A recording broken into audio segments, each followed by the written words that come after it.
Gold, trusted gold buyers. మీరు తాకట్టు పెట్టిన బంగారాన్ని విడిపించి ఈ రోజు ఉన్న మార్కెట్ ధరకు కొనబడను. పోలీసులు అనగానే జనరల్లీ కూడా పబ్లిక్లో ఒక నెగిటివ్ ఇంప్రెషన్ ఉంటుంది. వాళ్ళకు కూడా పర్సనల్ లైఫ్ ఉంటుందనో లేకపోతే ఇంకోటనో అసలు ఆలోచన కూడా చేయం. ఎందుకంటే వాళ్ళు కఠినంగా ఉంటారు. చాలా చోట్ల కూడా నెగిటివే ఉంటుంది పబ్లిక్కి. సో దీంతో ఏమైపోతుందంటే వాళ్ళ గురించి అసలు వాళ్ళ పర్సనల్ లైఫ్ ఉంటుందని ఇంకోటి ఉంటుందని అసలు ఆలోచించే పరిస్థితి కూడా ఉండదు. కానీ కొన్ని సందర్భాల్లో కొన్ని ఇన్సిడెంట్స్ జరిగినప్పుడు మాత్రం అరే వీళ్ళకు కూడా పర్సనల్ లైఫ్ ఉంటుంది కదా అనిపిస్తుంది. సేమ్ అట్లనే ఒక ఏఆర్ కానిస్టేబుల్, వరంగల్ జిల్లాకు సంబంధించిన ఏఆర్ కానిస్టేబుల్ ప్రేమ వ్యవహారం అండ్ దట్టు ఇద్దరు యువకులు వేధించిండ్రు. మధ్యలో నలిగిపోయి పాపం చేయని తప్పుకి ఈ ఏఆర్ కానిస్టేబుల్ అనిత, ఆమె పేరు వచ్చేసి, ఆమె చనిపోయినటువంటి సిచ్యువేషన్. కానిస్టేబుల్ కావాలంటే కూడా మాటలు కాదు కదా, ఎంతో శ్రమిస్తే కానీ ఎగ్జామ్ రాసి ఫిజికల్ టెస్ట్ చేసి ఇవన్నీ అయితే కానీ నిజంగా ఒక ఉద్యోగం కొట్టడం, అది గవర్నమెంట్ ఉద్యోగం కొట్టడం అంత ఈజీ అయితే కాదు.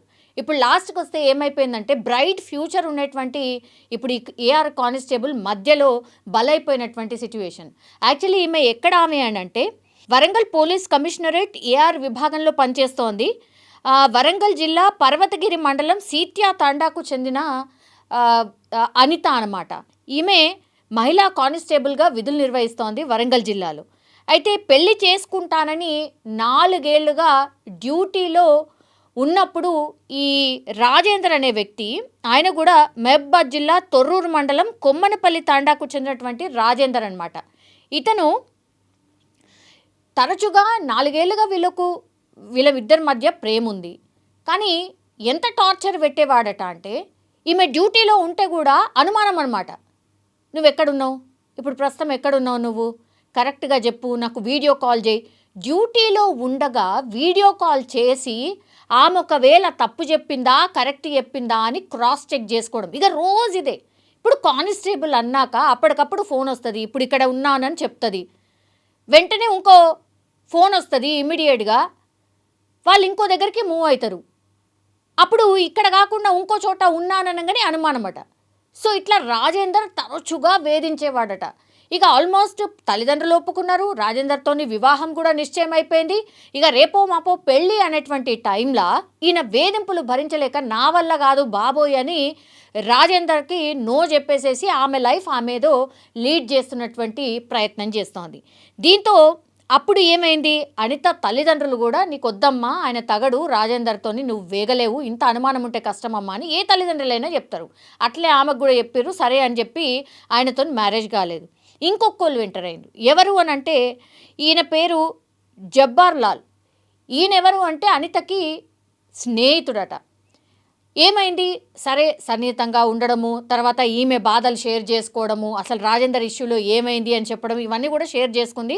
జబ్బార్ లాల్ కూడా ఓకే అనుకున్నారు. ఇక రేపు మాపో పెళ్ళి అన్నటువంటి టైంలో ఇప్పుడు రాజేందర్ ఎవరైతే విడిపోయిండో ఈమెతోని జబ్బార్ లాల్తోని ఫోన్ కాంటాక్ట్ అయ్యి ఆమె మంచి ఆమె కాదు, అసలు నాతోనే ఇలా ఉండేది, నువ్వు ఆమెను ఎట్లా చేసుకుంటున్నావు, ఇట్లా చెప్పుడు మాటలు అనమాట. జబ్బార్ లాల్కి చెప్పడం స్టార్ట్ చేశాడు రాజేందర్. ఏంది, జస్ట్ రాజేందర్ని కాదన్నందుకు, పెళ్లి చేసుకోనందుకు ఇప్పుడు జబ్బార్ లాల్ ఎవరైతే అనితని మ్యారేజ్ చేసుకుందాం అనుకున్నాడో ఆయనకు చెప్పడం స్టార్ట్ చేశారు. ఇక వీళ్ళిద్దరూ ఇక మళ్ళీ జబ్బార్ లాల్ కూడా సేమ్ రాజేందర్ లెక్కనే టార్చర్ పెట్టడం స్టార్ట్ చేసిండట అనితని. ఇక రోజు ఒక అనుమానం అనమాట, నువ్వు అట్లనంట కదా ఇట్లనంట కదా అని ఇట్లా రకరకాలుగా ఆమెను టార్చర్ చేయడం స్టార్ట్ చేసిండట. దీంతో జబ్బార్ లాల్తోని గొడవ పడడం జరిగింది. అనిత చెప్పే ప్రయత్నం చేసింది, అది కాదు ఇది కాదు అని చెప్పే ప్రయత్నం చేసింది. అయినా కూడా చెప్పుడు మాటలే విన్నాడట జబ్బార్ లాల్. దీంతో ఏమైపోయిందంటే ఆమె మానసిక క్షోభకు గురైంది. దీంతో ఏం చేయాలనో అర్థం కాక నువ్వు ఆయన మాటలే వింటున్నావు అని చెప్పి ఎంత వారించినా వినలేదు.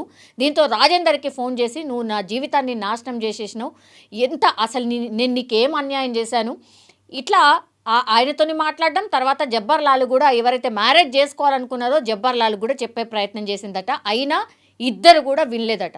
సో ఇద్దరి మధ్య నలిగిపోయినటువంటి అనిత నాకు ఇంకో దారి లేదు, ఇక నా వల్ల కాదు అనుకుంది.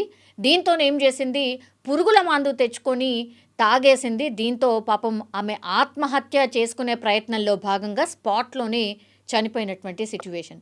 ఒక్కసారి చూడండి, ఇద్దరి మధ్య ఆమె ఊరికనే అంటే ఏ తప్పు చేయకుండానే నలిగిపోయింది. అనుమానం ఉన్నటువంటి వ్యక్తి పరిచయం, ప్రేమ వ్యవహారం ఇప్పుడు నిజంగా చెప్పాలంటే ఈ అమ్మాయి ప్రాణం తీసినటువంటి లెక్క. కానీ జనరల్లీ మనం ఏం చేస్తాము అనంటే అసలు పోలీసు వాళ్ళకి ఏమన్నా ఇబ్బందులు ఉంటాయా, వాళ్ళు అసలు డామినేటే చేస్తారు, వాళ్ళకి ఎట్లాంటి ఇబ్బందులు, హ్యాపీ లైఫ్ అని అనుకుంటూ ఉంటాం. కానీ పర్సనల్ లైఫ్ వచ్చేసరికి పోలీసు వాళ్ళకు కూడా చాలా చాలా ఇబ్బందులు ఉంటాయి. ఇట్లా పర్సనల్గా వాళ్ళు కూడా నలిగిపోతారు అని చెప్పడానికి ఇది ఒక ఉదాహరణ అనుకోవచ్చు.